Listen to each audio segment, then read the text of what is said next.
Pare o que você está fazendo por um minuto e escute com temor.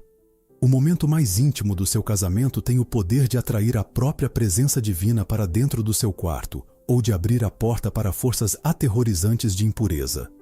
Você sabe exatamente que tipo de energia está moldando o futuro da sua família? Capítulo 17. Existem 11 fontes de impureza. A primeira é o contato com os mortos. A segunda é o contato com as carcaças de certas pequenas criaturas. A terceira é o contato com as carcaças de animais maiores. A quarta é o contato com o sêmen.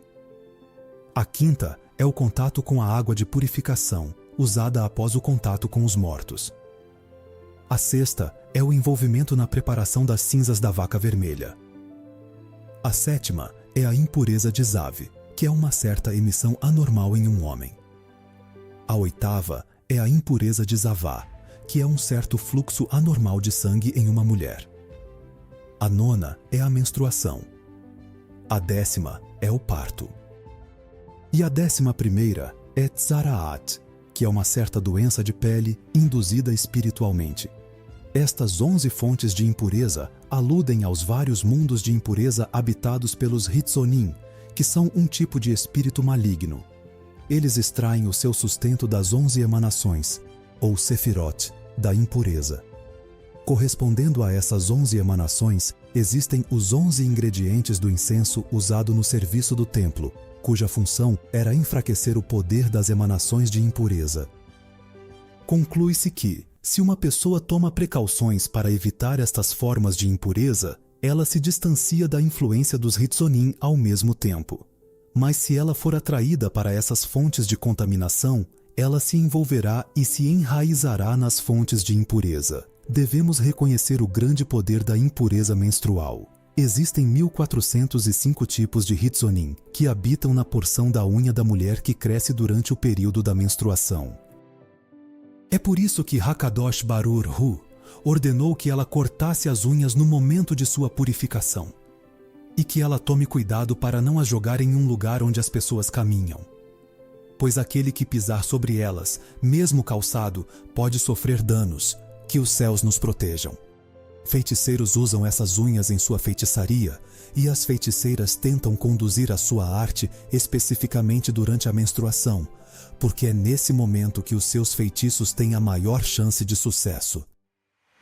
Portanto, um homem deve evitar interagir com a sua esposa menstruada o máximo possível, mesmo por meio da fala e certamente por meio do olhar. Que ele se restrinja ao estritamente necessário e adote todas as precauções para evitar comer com ela na mesma tigela. Outros membros da família também devem evitar comer com a mulher menstruada, pois vestígios de sua saliva podem permanecer na colher e, em seguida, ser introduzidos na tigela, expondo-os assim ao perigo. Certa vez, aconteceu que um homem viu em seu sonho que os seus pés estavam sujos com excrementos. Quando acordou na manhã seguinte, ele estava muito perturbado, pois sabia que não havia tido esse sonho em vão. Então ele foi e relatou o sonho ao Ari, de abençoada memória, que respondeu: "A sua cama está muito próxima da cama de sua esposa menstruada. Durante a noite, enquanto você dormia, o seu cobertor superior entrou em contato com a cama da sua esposa." Ao ouvir isso, o homem foi imediatamente para casa e corrigiu o problema, separando as duas camas adequadamente. Depois disso, o Ari mencionou aos seus discípulos que, via de regra, os sonhos são enviados como um aviso das transgressões das quais uma pessoa é culpada.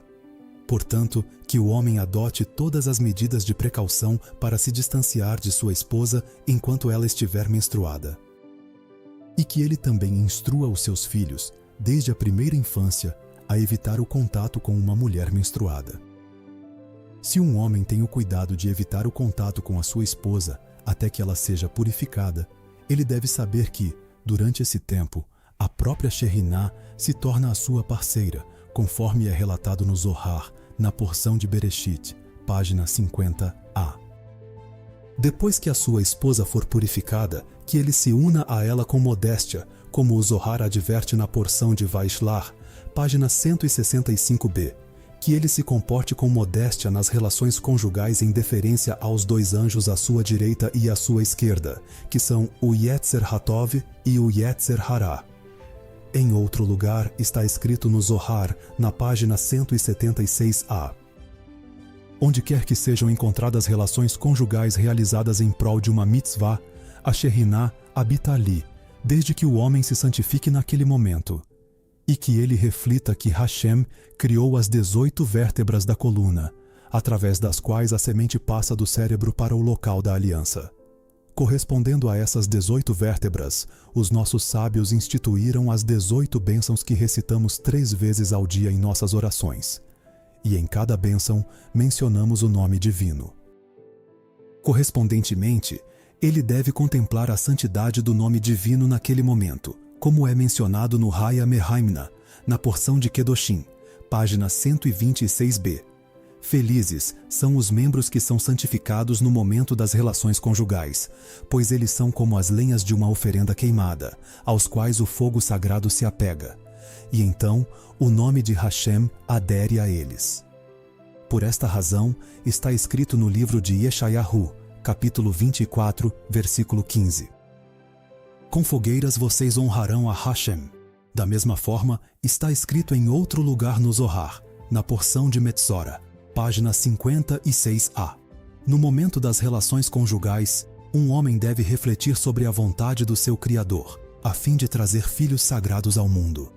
E na porção de Kedoshim, página 84a, quando o rabino Shimon ben Yohai estava andando pela cidade, com os seus discípulos o seguindo, e avistava uma mulher, ele abaixava os olhos e dizia aos seus colegas: não se virem para olhar, pois quem olha para uma mulher durante o dia terá pensamentos proibidos à noite.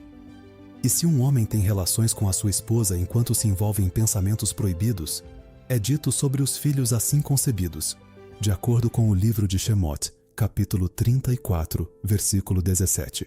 Não façam para si deuses de metal fundido. Como regra, destes vêm os apóstatas. Existem vários tipos de conduta, por parte dos pais que resultam em descendentes epilépticos, que os céus nos poupem. Mencionarei aqui apenas alguns deles, para que a pessoa os fixe em seu coração e depois os transmita aos seus filhos, para que eles também os observem. Primeiro, é explícito na Guemará, no Tratado de Pessahim, página 112b, e na introdução do Zohar a Bereshit, página 14b.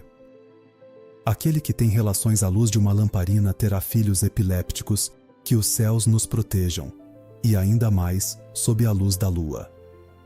Segundo, se um homem vê a imagem de uma mulher em um sonho, mesmo que seja a imagem de sua esposa ou de uma mulher solteira, e acorda cheio de paixão e desejo, ele não deve ter relações com a sua esposa no calor desse desejo. Pois se ele o fizer, a criança assim concebida estará sujeita a ataques epilépticos sempre que a lua estiver cheia, que os céus nos protejam, sem possibilidade de cura durante toda a sua vida. Pois a imagem que lhe apareceu foi a do demônio feminino conhecido como Naamá. Assim escreve o Zohar, na parte 3, página 77a. Uma vez que foi por desejo por Naamá que ele teve relações, a criança nascerá do lado dela, e assim será afetada em cada lua. Terceiro, o Zohar adverte na porção de Vaikra, página 19a, que uma mulher deve ter muito cuidado para não amamentar o seu bebê por 1 hora inteira após as relações conjugais.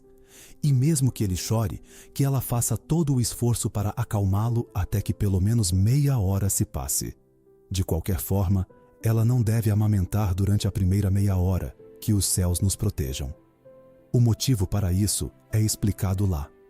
Quarto, é ensinado no Tratado de Pessahim, página 112b, que o casal não deve ter relações em uma cama sobre a qual uma criança esteja deitada, pois isso representa um perigo para o feto assim concebido. O Zohar tem coisas surpreendentes a dizer sobre isso.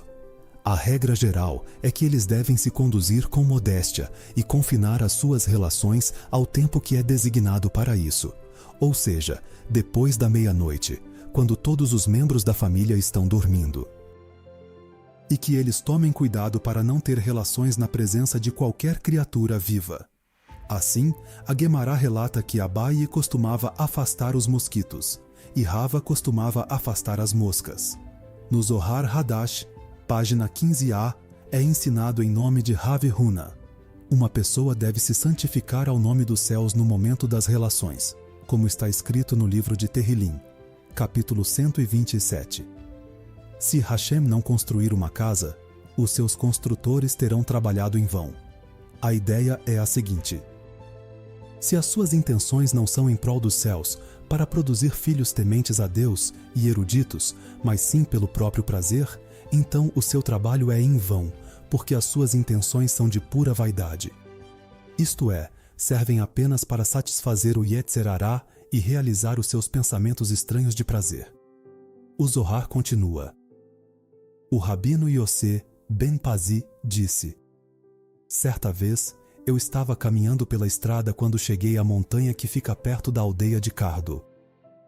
Lá, encontrei pessoas que eram felizes com a sua sorte e lidavam umas com as outras de boa fé. E não havia ciúme nem ódio entre elas. Cheguei na véspera do Shabat e vi o meu anfitrião de pé, de um lado, orando, enquanto a sua esposa estava do outro lado, orando também. Eu perguntei a eles: que oração é essa que vocês estão fazendo a esta hora? Eles me responderam: nosso momento para relações conjugais é toda noite de Shabat. Então, oramos a Hakadosh Baruch Hu para que nos seja concedido um filho que trabalhará duro na Torá e temerá o pecado. Eu disse a eles: que seja a vontade dos céus que o seu pedido seja atendido, pois as suas ações são em prol dos céus. O rabino Yosé disse: que eu possa contemplar a Sheriná, o que era uma forma de juramento à verdade do seu testemunho. Eu voltei à mesma aldeia vários anos depois e vi a criança que havia nascido para eles. O menino agora tinha 7 anos de idade.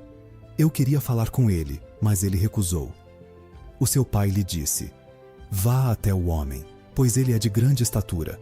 Mas a criança disse: tenho medo de falar com ele, ou mesmo de me aproximar dele, pois não sei se ele possui uma Neshama sagrada ou não.